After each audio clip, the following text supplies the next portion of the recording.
Good morning, everybody, and welcome to a review of Turkey, episode 8. Now, here's the thing, though. This is one, I'll be honest with you guys. Episode 8 of Turkey is very mysterious, ominous, cliffhanger among cliffhangers. I feel like Turkey needs to be mentioned more, but I understand why people don't really talk about Turkey.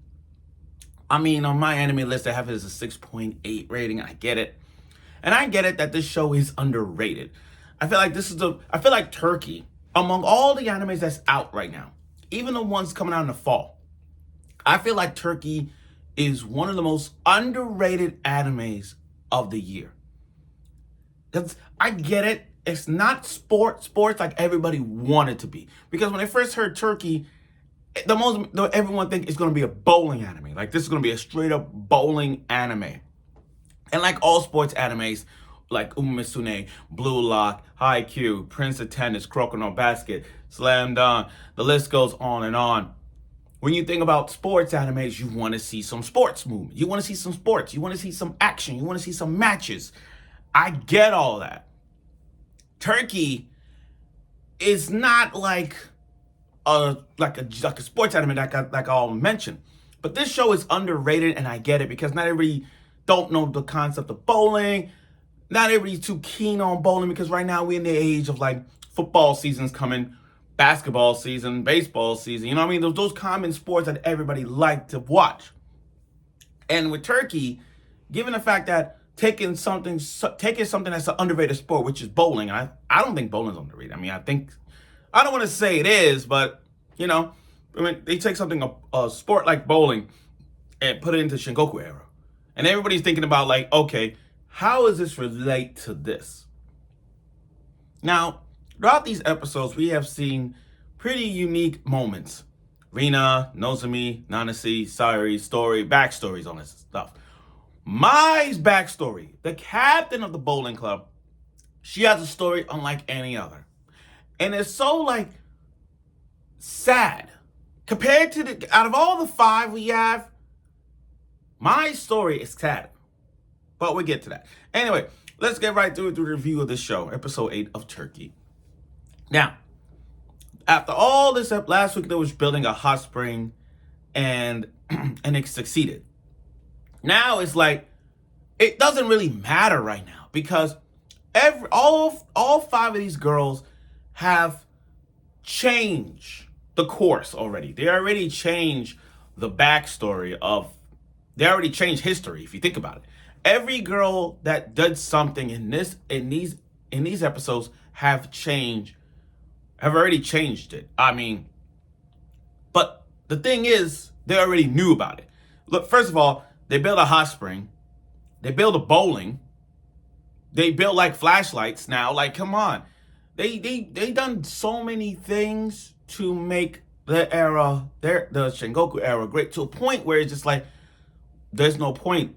Because if you go back to the first episode, if you go back to like the second or third episode, it's more like you cannot talk about anything from the present. Because if you bring something to the present, it's going to affect the past. Like you don't bring nothing to the present to affect the past. And all of them have done that.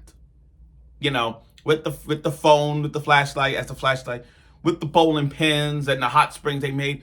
It's so like, oh my God.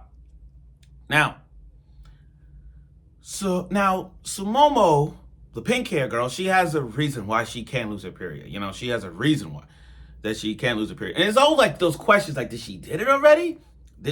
Like, there's certain things like twists and turns as to why she didn't do it, which got us to the end. Now, here's the thing about my story. Oh my God. My story is something sad to a point where you're just like, oh my God, you are glued to this episode. And Sayuri told Rina about it. Like, everything about Mai makes sense because every time there's a 7-10 split, she always loses focus. She subconsciously loses focus when it's a 7-10 split. So now we got the story behind my story. Yeah, so here's how this works. Her parents got into bowling. She was a bowling prodigy, a bowling genius unlike any other. And then one day, when Mai went to a tournament, her parents was gonna pick her up. Go to the bowling alley, see her perform on this stuff. And then this happened at 10 years old, by the way. Some truck driver fell asleep on the driver's seat, crashed, and killed Mai's parents. Now, Mai didn't know when she won a trophy. Mai didn't know that her parents died. She was holding the trophy and waiting for her parents to show up. But when they died, it's like, oh my God, it's sad. It was sad. Sad to hear that story though. And then she was put up for adoption, and then someone brought her in for adoption. Someone took her in. So it's kind of like, damn, that's of all the sadness here, Mai takes the cake.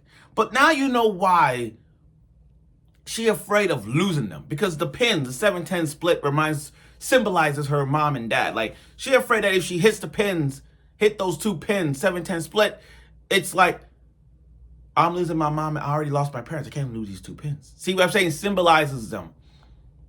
But this is why I like Turkey, because bowling brings something to the table.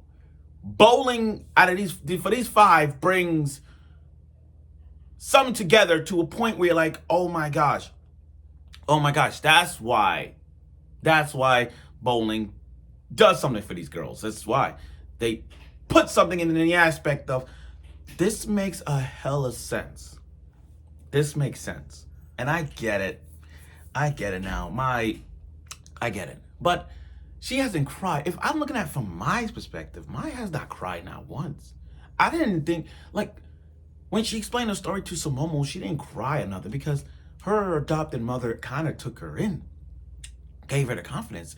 I mean, yeah, she has that positive attitude. And that's it. Now, Sumomo, she's like, I don't want to play bowling anymore. So I'm thinking to myself, wait a minute. Beginning of the episode, you want to play bowling. Now you don't. See, there's something twist going on here. It's a twist going on. And as for the 5 sisters, these 5 sisters have been holding a secret. They're not, this show surprised the shit out of me. These 5 sisters have this idea. One that I didn't suspect. Every 5 sisters is kind of relatable to the 5 girls, the main girls in Turkey. But they have this secret, the huge, huge secret on their shoulder. And this is one of those cliffhanger moments where it's just like, oh my God. Oh my God. But after these 8 episodes, they have second thoughts right now. These girls have second thoughts about staying. They have this second thought, like, after we changed so much of the past and knowing the secret behind all this, I don't think we should go home. Let's just stay in the past.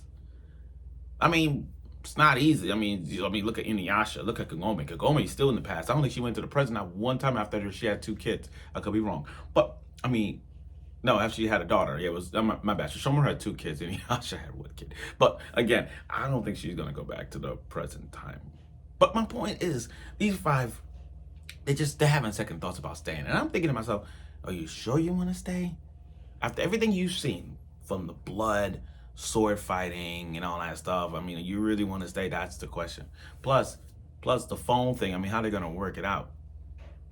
But here's where the ominous cliffhanger comes in play. So the 5 sisters heard some bowling pins just knocked down. And these five girls go down and they hear shit. And then all of a sudden, Sumomo's twin sister showed up. So it's like, wait a minute. It's not 5 sisters, there's 6 sisters. Well, it could be the twin sister, or is that girl with the mask? Because again, we haven't seen her yet. Aki baby, we haven't seen her yet. So my theory is that girl with the mask of villain, that's gotta be her sister. But again, talk about a cliffhanger where they stuck in the middle. You got the sisters blocking the main girls, and I'm like, yo, talk about a cliffhanger where twists and turns is gonna be. Oh my God.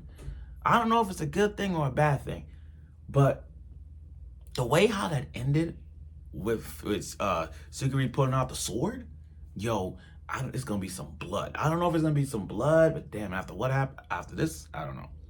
But overall, though, this was very a very cliffhangerish episode. I mean, talk about pressure right now. Out of 5, and having hearing Mine's backstory is sad, and you gotta admit it, that's kind of sad. But again, with a cliffhanger like that, I don't know what I suspected. I don't know what I suspect, to be honest. Let's see where this goes. So thank you for watching my review of Turkey, episode 8. I look forward for next week's episode, and I'll see you soon.